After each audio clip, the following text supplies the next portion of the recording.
Congresswoman Alexandria Ocasio Cortez very nicely broke down, exposed, one might say, the whole strategy from the GOP with using the word woke and mischaracterizing what the left stands for, and then using that to justify your own bad actions. And AOC, this is within the context of a hearing, another one of these Republican-led hearings within the House of Representatives, where in this particular one, they were discussing the wokeness within the federal government, how the federal government is too woke, and that's the big issue of our time. And she'll cite specific examples here of how they're using the term woke to justify just standing against and being against good things. And then we'll dive into a deeper discussion about, similar to one we've had before, the purpose of them latching onto that term, mischaracterizing the views, the significance of different views, and then using that all to do bad actions. But first, here's this. Mr. Chair, appreciate that. We have about, 7, 8 hearings just in this committee and subcommittee slated this week, and which is a very high number. And I have no qualms with this committee working hard. I have no qualms with this committee doing everything that it can, but I think we need to have a conversation about priorities here. We're having a hearing right now, and it's about that the federal government is too woke. I mean, that's seriously what we're hearing. And then there's no definition of what woke is, but on paper, what's actually being criticized in this hearing is that the so-called woke policies are remote work for federal workers, especially those that live in rural areas, and those who have disabilities, paying interns so that critical opportunities don't just go to privileged kids whose parents can afford to pay for their rent while they go on a free internship. That is what is woke here. That is what the other side is calling woke here. Making sure that OPM can create opportunities and federal careers for partners of military service members. That's woke. This is the woke alleged takeover that we have.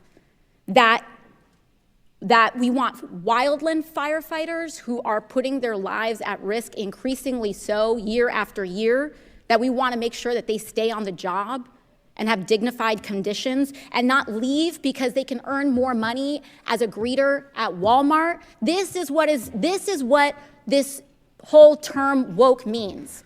Or diversity and inclusion, so that the people who work in our federal workforce are actually in proportion to the people that live in this country.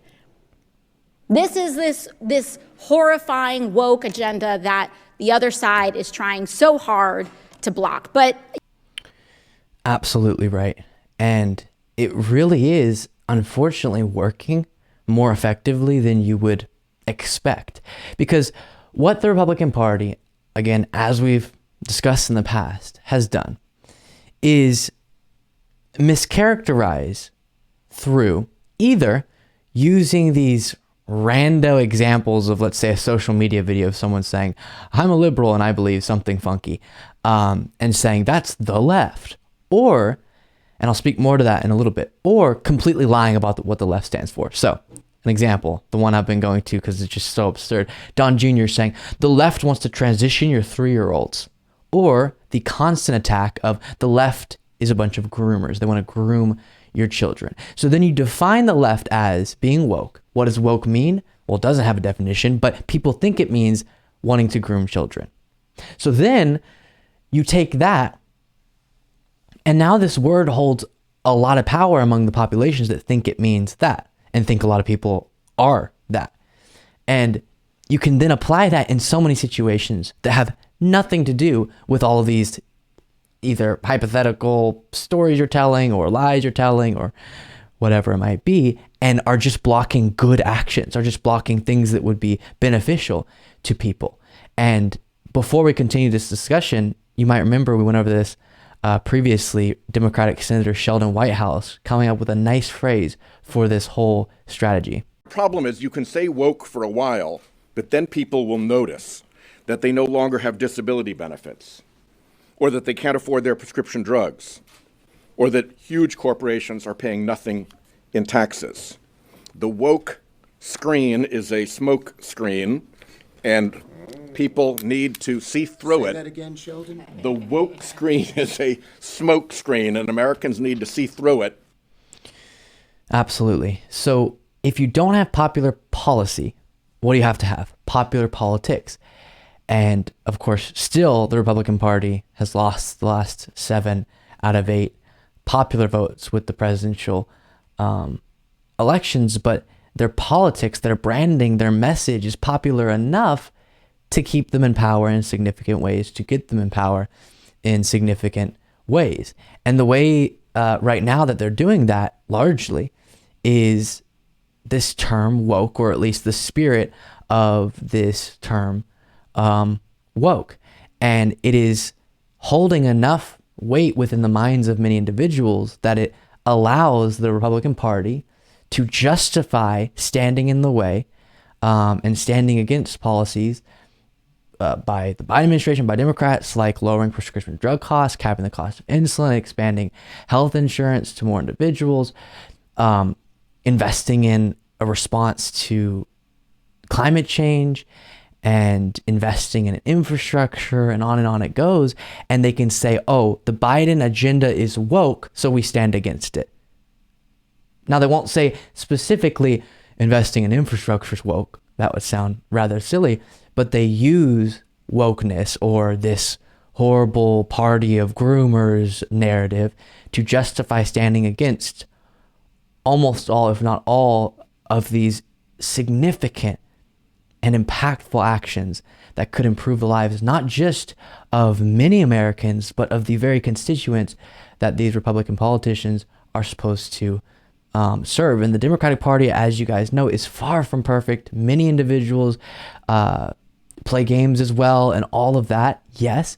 But when it comes to which party is actually often putting forward proposals that would improve the lives of Americans, it is the Democratic Party, and it's largely the Republican Party standing against many of these proposals, many of these policies. And one of the ways that they're justifying somewhat effectively their opposition to actions that would improve the lives of Americans and their constituents is the word woke. And just to kind of end this, in case you're a conservative or a liberal who also find yourself really concerned with wokeness, as I've said before, in your personal life, you have an issue with their views and you want to work that out. That can be interpersonally significant, of course. But when thinking societally, and when we're doing political analysis or trying to get a political worldview, what matters, what is significant, how do I respond to the political moment, is an issue that's being discussed significant enough for me to reject a particular ideology or a particular push, a movement, a political movement? It is so important to look at power structures and individuals in power to get a sense of what issues, what ideologies are manifesting themselves into positions of power, and that gives you a sense of how relevant it is. And what I mean by that is, in a country of 300 plus million people, you can find an example or multiple examples on every side of just about anything. And so if you're trying to create a narrative, you can with, for example, social media clips of some bonkers stuff. And even with that reality, still we see Republicans just outright with no examples of anything lying in the right wing about what any left winger stands for. But you can also find examples of some odd takes, you might say. And so then how do you know, well, is the far right significant then? Because that's being discussed as a problem a lot. They're saying the left, far left, or whatever they call woke, the wokesters are a massive problem. How do I know what matters, what is relevant, what isn't relevant, and what might just be kind of completely not important to a political discussion? And that's where I get to, in politics, let's look at politicians, let's look at power structures and see how our views, political movements showing up, manifesting themselves in those positions of power. And that gives you a sense of, okay, so clearly the far right is an actual, the ideology of the far right is an actual problem, because look at all these individuals who got so many behind them, not some social media chatter, so many people behind them that they were able to get voted into power. And there's such a movement behind this ideology that Trump could become president, or Marjorie Greene could be a congresswoman, or Lauren Boebert, congresswoman, Matt Gaetz. And also looking at broader research on views, polling and stuff like that can help you get a sense of what matters, what is relevant, and what isn't.